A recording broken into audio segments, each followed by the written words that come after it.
আসসালামু আলাইকুম সবাইকে, কেমন আছেন আপনারা? আলহামদুলিল্লাহ আমি তাইয়েবাও ভালো আছি। আর আপনাদের সবাইকে স্বাগতম তাইয়েবা কিচেন অ্যান্ড ব্লগে।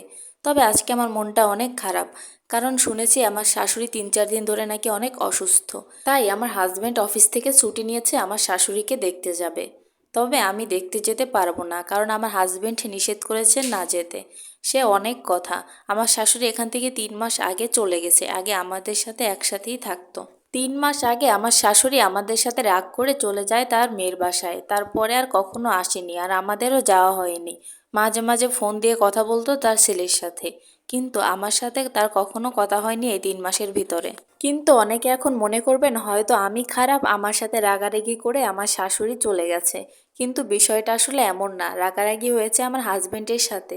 তাদের মা ছেলের ভিতরে জায়গা সম্পত্তি নিয়ে রাগারাগি হয়েছে। আমার হাজবেন্ডরা মূলত 4 ভাই বোন। আমার হাজবেন্ড ভাই একা, আর তার 3টা বোন আছে।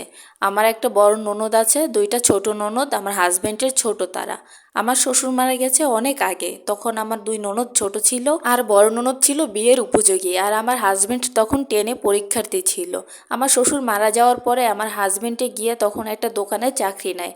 তারপর থেকেই সে চাকরি বাকরি করে তার মা বোনদের দেখাশোনা করতো, আর বড় ননদও চাকরি করতো।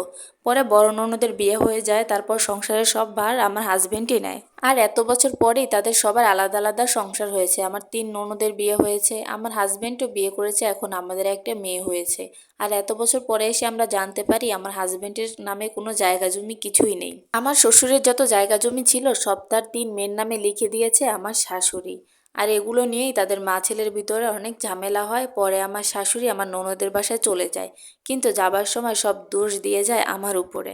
তারপরও আল্লাহর কাছে দোয়া করি তাকে সুস্থতা দান করুক, সে যেন সবসময় ভালো থাকে, এটাই কামনা।